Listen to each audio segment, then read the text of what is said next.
તમે રસ્તા ઉપર જઈ રહ્યા છો અને તમને કોઈ ગાડીમાં બેસાડી દે અને તમારો આખો પરિવાર ઇન્ડિયામાં રહેતો હોય અને તમે અમેરિકામાં રહેતા હો અને પછી તે વ્યક્તિ તમને સુમસાન જગ્યા ઉપર લઈ જાય અને પછી તમારી સાથે તેવા કૃત્ય કરવામાં આવે તો તમે કોને જાણ કરો? મિત્રો, આવી જ એક વાત હું તમને કરવા જઈ રહ્યો છું. તે વ્યક્તિએ પોતાના જીવનકાળ દરમિયાન એવી 23 વ્યક્તિઓ સાથે કર્યું છે.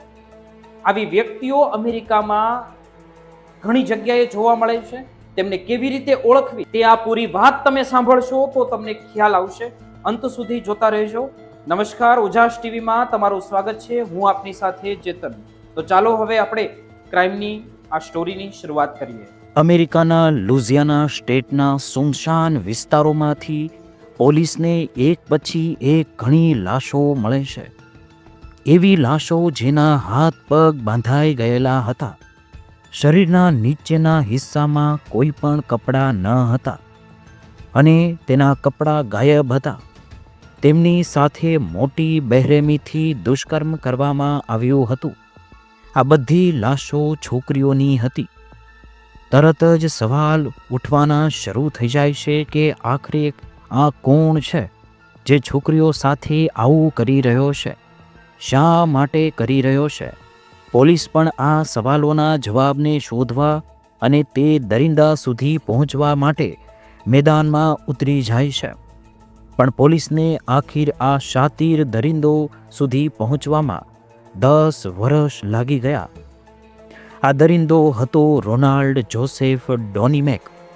તો આખરે રોનાલ્ડ ડોનીમેક છોકરીઓની હત્યા શા માટે કરી રહ્યો હતો? તેણે આટલી હત્યાઓ શા માટે કરી? પોલીસની પકડથી તે આટલા વર્ષો સુધી બચવામાં સફળ કેવી રીતે રહ્યો? અંતમાં પોલીસ તેને કેવી રીતે પકડવામાં સફળ થઈ અને હાલમાં આ કેસ કઈ સ્થિતિમાં છે? તો ચાલો જાણીએ એક સાધારણ છોકરાના સાયકો કિલર બનવાની આ આખી વાત.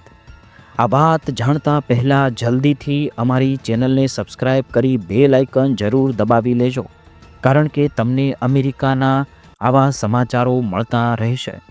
તો ચાલો હવે શરૂ કરીએ. મિત્રો, રોનાલ્ડ ડોનીમેકનો જન્મ 9 જાન્યુઆરી 1964ના રોજ અમેરિકાના લુઝિયાના સ્ટેટના થર્બોડોક્સમાં થયો હતો. ડોનીમેક તેના 6 ભાઈ બહેનોમાંથી સૌથી નાનો હતો. માતા પિતા ખૂબ જ ગરીબ હતા, જે મજૂરી કરીને બાળકોને પાળી રહ્યા હતા. કઠિન માહોલમાં ઉછરતા તેણે 1983માં પોતાની ગ્રેજ્યુએશનની ડિગ્રી પૂરી કરી. આગળના અભ્યાસ માટે તેણે નિકોલ્સ સ્ટેટ યુનિવર્સિટીમાં એડમિશન લઈ લીધું અને ત્યાં તેણે કોમ્પ્યુટર સાયન્સનો અભ્યાસ શરૂ કર્યો. આગળ અભ્યાસમાં તેનું મન ન લાગતું હતું અને તે અભ્યાસ વચ્ચેથી છોડી દે છે. અભ્યાસમાં મન ન લાગવું એ એક કારણ ખુદ ડોમિનિકનું અજીબ બિહેવિયર હતું. સ્કૂલના દિવસોથી જ ડોનિમેકનો સ્વભાવ બાકીના બાળકોથી ઘણો અલગ રહે છે. તે મોટા ભાગે સમય પોતાના જ એકલા ગમગીન બેઠો રહે છે. બીજાઓ સાથે વાત કરવી તેને બિલકુલ પસંદ ન હતી. આ ઉપરાંત બાળપણથી જ તે જાડાપણાનો શિકાર બની ગયો હતો અને તેનું વજન ખૂબ જ વધારે વધી ગયું હતું. જાડાપણા અને અજીબ સ્વભાવને કારણે ક્લાસમાં બીજા બાળકો તેને ચીડવવાનું શરૂ કરે છે. આ ઉપરાંત તેની રેગિંગ પણ શરૂ થઈ જાય છે. એટલું જ નહીં, તે ન તો કોઈ સ્પોર્ટ એક્ટિવિટીમાં ભાગ લેતો હતો અને ન કોઈને પોતાના મિત્રો બનાવતો પસંદ કરતો હતો. આ કારણે પણ બીજા બાળકો તેની મજાક ઉડાવવાનું શરૂ કરી દેશે. આ બોરિંગ લાઈફની વચ્ચે ડોનીમેકનો અડ્ડો બની ગયો, પણ ક્લાસના કેટલાક બીજા છોકરાઓ તેને અહીં જોઈ લેશે. પછી બધા તેને ગે કહીને ચીડવવા લાગે છે.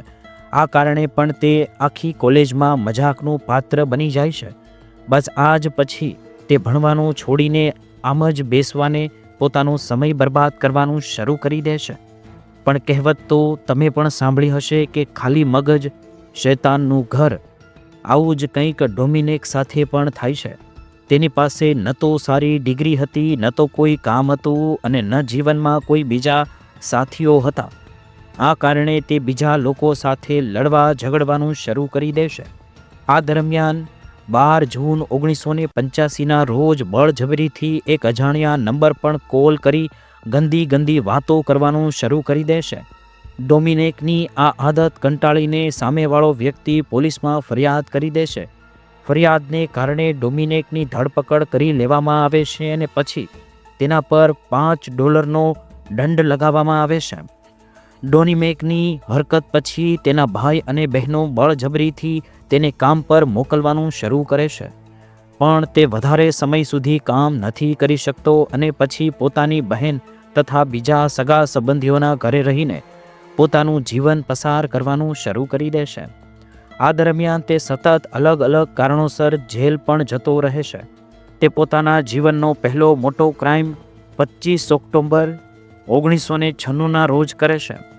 રિપોર્ટ મુજબ આ સમયે પોતાની બહેનના ઘરે રોકાયો હતો. અચાનક આ ઘરની બારી તોડીને એક યુવાન નગ્ન અવસ્થામાં ભાગીને બહાર આવે છે અને પાડોશીઓને જણાવે છે કે ડોમિનિકે તેનું દુષ્કર્મ કર્યું છે અને તેની જાન લેવાની કોશિશ પણ કરી છે. તરત જ પાડોશીઓ આ વાતની જાણકારી પોલીસને આપે છે અને પોલીસ દ્વારા ડોમિનિકની ધરપકડ કરી લેવામાં આવે છે. આ મામલામાં નીચલી અદાલત દ્વારા સુનાવણી પછી ડોમિનિક $1 લાખ દંડ લગાવવામાં આવે છે, પણ ડોમિનિક આ નિર્ણયથી વિરુદ્ધ ઉપરની અદાલતમાં અપીલ દાખલ કરે છે, જ્યાં પુરાવાની કમીના કારણે ડોમિનિકને આ કેસમાંથી બરી કરી દેવામાં આવે છે. આ કેસમાંથી બરી થયા પછી ડોમિનિક હત્યાનો તે સિલસિલો શરૂ કરે છે, જે ઘણા વર્ષો સુધી સતત ચાલુ રહે છે અને પોલીસ તેને શોધી શકતી નથી. તે પોતાની લાઈફનો પહેલો મર્ડર 1997ના જુલાઈ મહિનામાં એક 19 વર્ષના આફ્રિકન અમેરિકી છોકરાનું કરે છે. તે ડેવિડ મિશેલ નામનો આ છોકરાને તે સમયે પોતાની વાતોમાં ફસાવીને પોતાની સાથે લઈ જતો રહે છે. 2 દિવસ પછી આ છોકરાની બોડી એક સડક કિનારે પાણીથી ભરેલા ખાડામાં મળે છે.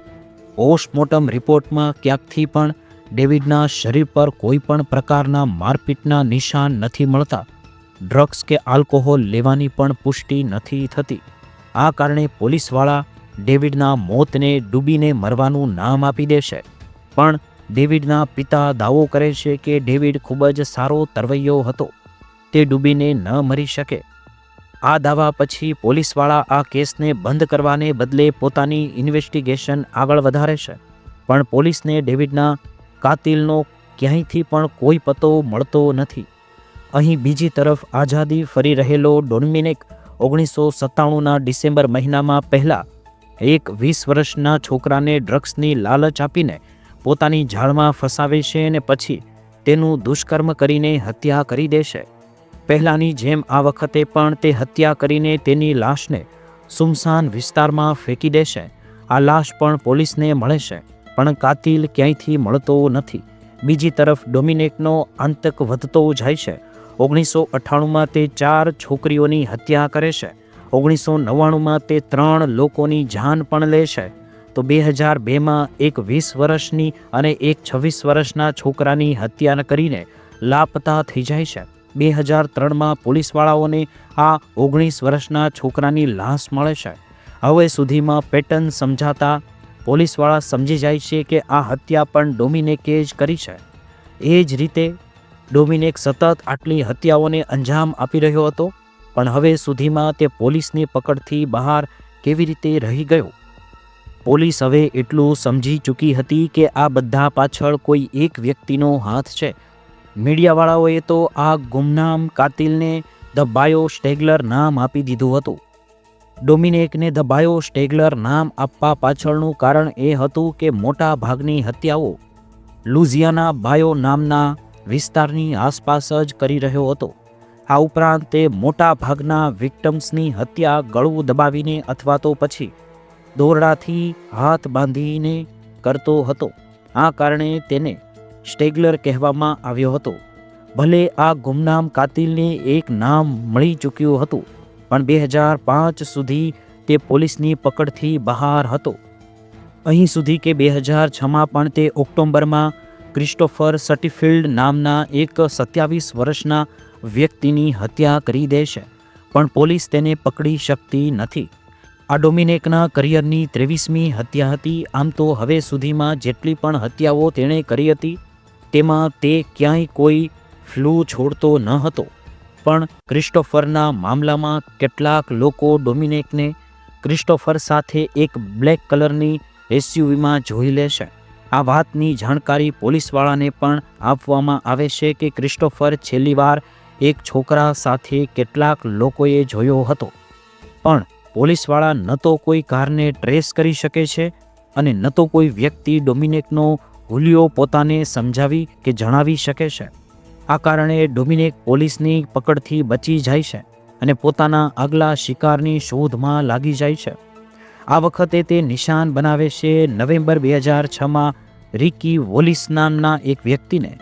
પહેલાં તે રિકી સાથે દોસ્તી કરે છે અને તેને ડ્રગ્સ તથા છોકરીની લાલચ આપે છે. આ લાલચમાં આવીને બંને સારા મિત્ર બની જાય છે.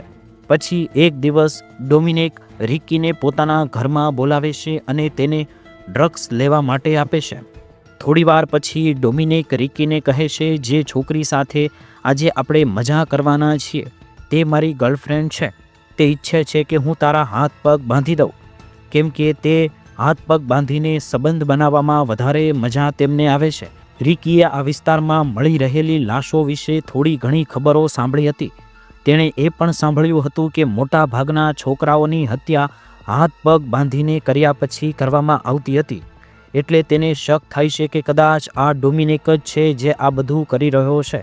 આ કારણે તરત જ રિકી પોતાના હાથ પગ બાંધવાની ના પાડે છે અને કંઈક રીતે ડોમિનિકના ઘરમાંથી બહાર નીકળી જાય છે અને પછી તે ભાગતા પોલીસ પાસે પહોંચીને આ આખી વાર્તા સંભળાવે છે. પહેલાં તો પોલીસવાળા રિકીની વાતો પર વિશ્વાસ નથી કરતા, કેમ કે તે પણ એક નેક્સ્ટ લેવલનો નશેડી હતો અને પહેલાં પણ તેણે પોલીસ સામે ઘણીવાર ખોટું બોલ્યું હતું. તેમ છતાં જ્યારે ઘણીવાર રિકીએ એક જ વાત દોહરાવતો રહે છે તો પોલીસવાળા તેની વાત માની લે છે અને પછી પૂછપરછ માટે ડોમિનિકને બોલાવે છે. પૂછપરછ દરમિયાન ડોમિનિક પોતાને તે કંઈ કર્યું નથી તેવું જણાવે છે અને બધા પ્રકારના આરોપને નકારી દે છે. પણ પોલીસવાળાને ક્યાંક ને ક્યાંક ડોમિનિક પર શક થઈ જાય છે. તેમ છતાં તે ડોમિનિકને પોતાની કસ્ટડીમાંથી જવાની પરવાનગી આપી દેશે. પણ જતાં પહેલાં ડોમિનિક પાસે કેટલાક મામૂલી તપાસ માટે બ્લડ સેમ્પલ આપવાની રિક્વેસ્ટ કરે છે. જવાની ઉતાવળમાં ડોમિનિક પોલીસવાળાની વાત માની લે છે અને ત્યાં બ્લડ સેમ્પલ આપીને ત્યાંથી નીકળી જાય છે. આ બ્લડ સેમ્પલ પોલીસવાળાને માટે આખા મામલાનું ખૂબ જ મહત્વપૂર્ણ બ્રેક થ્રુ લઈને આવે છે. પોલીસવાળા તરત જ આ બ્લડ સેમ્પલને DNA ટેસ્ટિંગ માટે લેબમાં મોકલે છે. હવે સુધી પોલીસવાળાએ જેટલી પણ લાશો મળી હતી તેમાંથી કેટલીક લાશોના શરીર પર પોલીસવાળાઓને સીમન એટલે કે વીર્ય સેમ્પલ મળ્યા હતા. આ ઉપરાંત કેટલીક એ બોડીની પાસે પોલીસવાળાઓએ કેટલીક બીજા અગત્યના પુરાવાઓ પણ મળ્યા હતા. હવે પોલીસવાળા ડોમિનિકના DNA સેમ્પલનું મિલન તેના છેલ્લા કેટલાક વર્ષોથી માર્યા ગયેલા છોકરાઓના શરીર પરથી મળેલા સીમનની કરાવવાનો નિર્ણય કરે છે. ડોમિનિકનું DNA અને માર્યા ગયેલા છોકરાઓના શરીર પરથી પ્રાપ્ત થયેલું સીમનનું DNA બિલકુલ મેચ થઈ જાય છે.